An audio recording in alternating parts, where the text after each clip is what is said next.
말씀에 들어가기 전에 인사를 하고 시작하려고 합니다. 목이 뻣뻣한 사람이 아니라 유연한 사람으로 살아갑시다 라고 인사할게요. 네, 양옆 친구들과 함께 인사하겠습니다. 목이 뻣뻣한 사람이 아니라 유연한 사람으로 살아가세요. 아니, 조금 뜬금없는 인사인데 왜 이렇게 인사했냐면 제가 최근에 자고 일어났는데 목이 아예 안 돌아가는 거예요. 너무 아팠어요, 진짜로. 그래서 이거는 진짜 큰일 났다 하고 병원을 갔는데 의사 선생님께서 엑스레이를 보여줬어요. 근데 원래 사람의 목은 이렇게 C자 커브를 그려야 되거든요. 근데 제 목은 완전 일자인 거예요. 네, 목 디스크였습니다.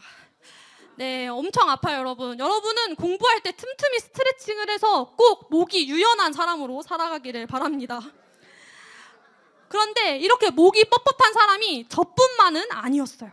출애굽기를 보면 이스라엘 백성 역시 목이 뻣뻣한 백성이었거든요.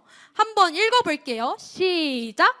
여호와께서 또 모세에게 이르시되 내가 이 백성을 보니 목이 뻣뻣한 백성이로다.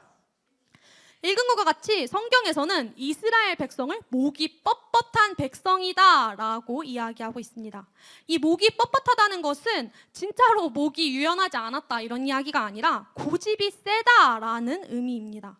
저번 주 말씀에서도 이스라엘 백성이 고집이 엄청 셌다는 것을 알 수 있었어요. 오늘 읽은 민수기 15장 바로 직전인 13장과 14장의 내용은 이스라엘 백성이 광야를 지나 가나안 땅을 정탐하고 그 뒤에 이야기가 이어집니다. 정탐 결과 가나안 땅은 정말로 젖과 꿀이 흐르는 풍요로운 땅이었어요. 그런데 문제가 하나 있었으니 이스라엘 백성이 메뚜기와 같이 작아볼 정도로 가나안 땅의 사람들은 크고 강했습니다. 그래서 이스라엘 백성이 걱정이 많아졌어요. 어떡하냐, 우리 가나안 땅 못 들어가겠다라고 불평불만을 하기 시작해요. 심지어는 더 나아가서 이스라엘 백성은 야, 안 되겠다, 애굽으로 다시 돌아가자라고 이야기하기 시작합니다. 여러분, 혹시 계속 반복되는 것 같은 느낌 들지 않으세요? 우리가 이상한 게 아니에요. 이스라엘 백성은 지겨울 정도로 노예 생활하던 그 애굽으로 돌아가겠다고 이야기합니다.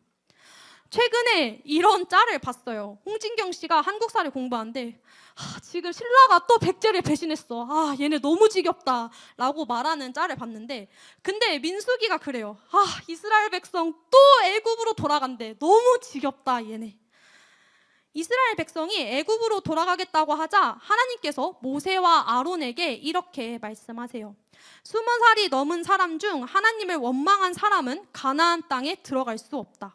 가나안 땅을 40일 동안 너희가 정탐했으니까 그 1일을 1년으로 쳐서 40년 동안 광야에서 너희가 저지른 죄를 짊어져라 라고 말입니다. 20살이 넘은 사람 중에서 여호수아와 갈렙 외에는 가나안 땅에 들어갈 수 없게 된 것이죠. 하나님께서 가나안 땅을 차지하지 못한다, 너희가 광야에서 40년 동안 살아야 된다 라고 이야기하니까 애굽으로 돌아가겠습니다 라고 말하던 이스라엘 백성이 하나님, 저희가 잘못했어요, 지금이라도 가나안 땅을 정복하러 가겠습니다 라고 이야기하면서 산으로 떠납니다. 모세는 그들을 말리면서 이미 하나님께서 안 된다고 했어, 가지 마, 너희 다 죽을 거야 라고 이야기를 하는데 결국은 그 산 꼭대기로 올라가요. 이스라엘 백성이 가나안 땅을 차지할 수 있었을까요? 네, 맞아요. 아니에요. 이스라엘 백성은 가나안 땅을 차지하기는커녕 참패했습니다. 이게 민수기 13장과 14장 본문의 내용입니다. 이 뒤의 내용은 그럼 어떤 내용이 이어져야 할까요? 이제 이스라엘 백성이 40년간 광야에서 어떻게 지냈는지, 어떤 사건이 있었는지와 같은 내용이 이어져야 할 것 같은데 우리의 생각과는 다른 내용이 이어집니다. 오늘 읽은 본문과 같이 오늘 본문은 전혀 다른 내용이에요. 갑자기 하나님께 드리는 제사에 대해서 15장은 이야기합니다. 심지어 이 제사법은 레위기에서 이미 하나님께서 말씀하셨던 부분이에요. 그럼에도 민수기의 제사법에 대해서 또 한 번 말씀하고 계신 것이죠. 너무나도 뜬금없는 타이밍에 너무나도 뜬금없는 내용이 등장했습니다. 저는 이 뜬금없는 중에서도 눈에 띄는 부분이 몇 군데가 있었어요. 제가 파랗게 칠해놓은 부분인데, 가나안 땅에 들어갈 것이고 그 땅에서 거둔 농작물을 먹게 될 것이며 하나님께 헌납물을 바쳐야 된다라고 하는 부분이 눈에 띕니다. 하나님께서는 이스라엘 백성에게 가나안의 땅에 들어가지 못하고 40년간 광야 생활을 할 거라고 말씀하셨는데 15장의 말씀에서는 갑자기 이스라엘 백성이 가나안 땅을 들어갈 것을 가정하고 말씀하시고 계신 거예요. 비록 이스라엘 백성이 하나님의 말씀을 순종하지 않고 엉망진창인 태도를 보였음에도 불구하고 심지어 노예 상태였던 애굽으로 돌아가겠다고 말했음에도 불구하고 하나님께서는 그럼에도 불구하고 가나안 땅에 들어간 이후에 제사법을 이야기하심으로 이스라엘 백성에게 가나안 땅에 대한 소망을 불어넣으시고 계신 거예요.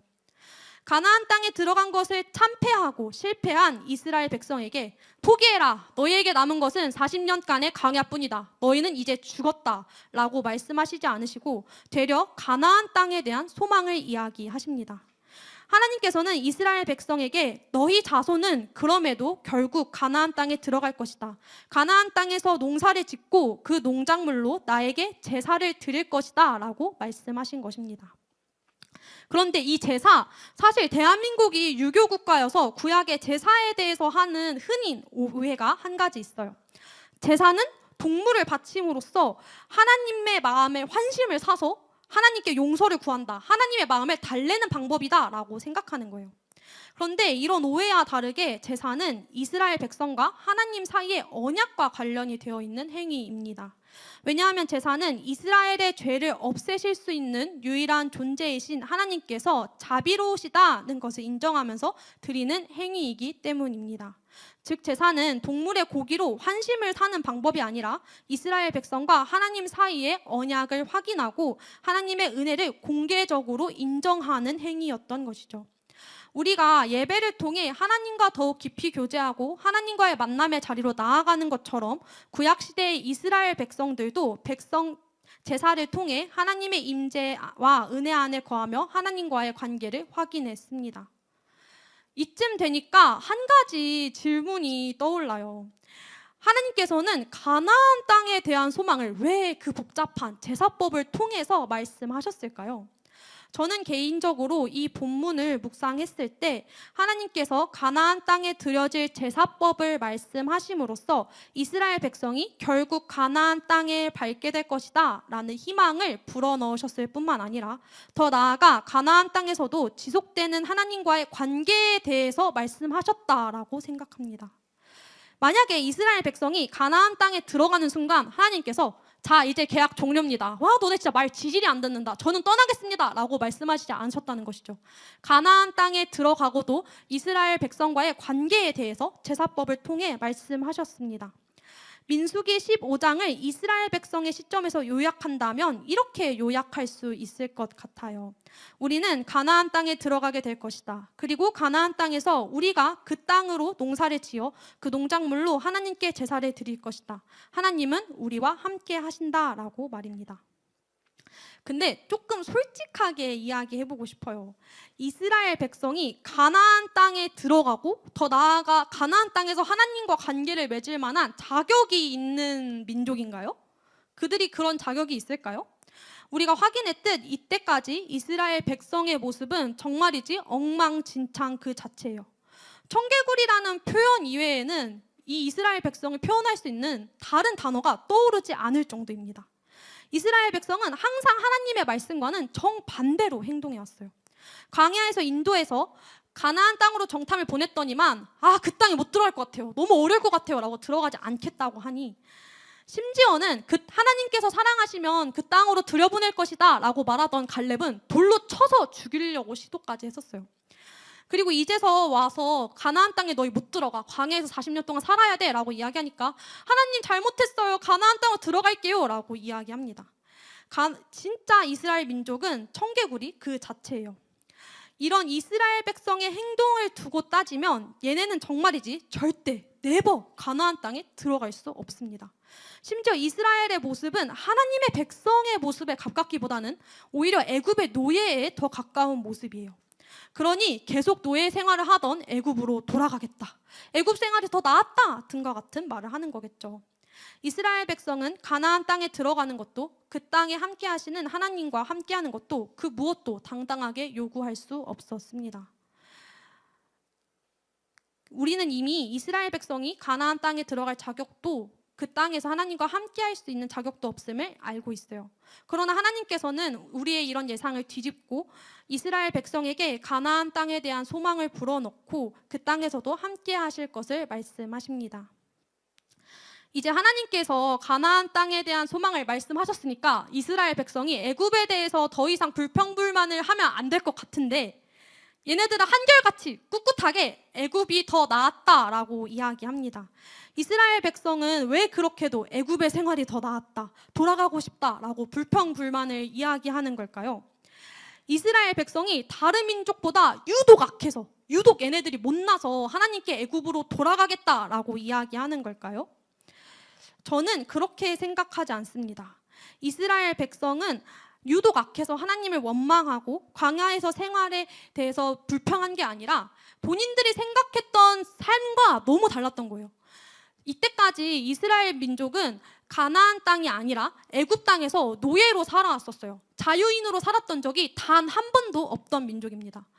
그런데 이제 와서 애굽을 탈출하고 보니까 애굽만 탈출하면 잘 살 줄 알았는데 막상 펼쳐진 것은 드넓은 광야, 어떻게 해야 될지도 모르는 삶, 어쩌면 죽을지도 모르는 삶인 거예요. 본인들이 기대했던 삶과 광야의 삶이 너무나도 다른 것입니다. 마치 이런 거예요. 요즘에는 어떤지 모르겠는데 제가 고등학생 때는 선생님들이 이런 말 되게 자주 하셨거든요. 너희 대학만 가면 다 해결돼. 대학만 가면 다 술술 잘 풀릴 거야 등과 같은 이야기를 하셨었어요. 뭐 대학 가면 많이 놀 수 있다. 대학 가면 이뻐지니까 지금 화장하지 말아라. 대학 가면 살 빠지니까 다이어트 하지 말아라. 대학 가면 더 잘생긴 남자친구 사귈 수 있으니까 지금 연애하지 말아라 등과 같은 이야기를 많이 들었었어요. 그런데 제가 대학에 가봤잖아요. 그랬을 것 같아요? 제가 그랬으면 여기까지 하겠습니다. 대학을 가도 갑자기 이뻐지거나 대학을 가도 식단하고 운동해야 살 빠져요. 그리고 대학을 가는 곳은 대학은 원래 공부하러 가는 거예요. 왜 공부를 안 하겠어요? 공부 더 많이 하면 더 많이 하지 안 하지 않습니다. 삶에서 대학은 아주 일부분이고 작은 부분인데 대학만 가면 마치 인생을 술술 잘 풀리는 것처럼 이야기해요.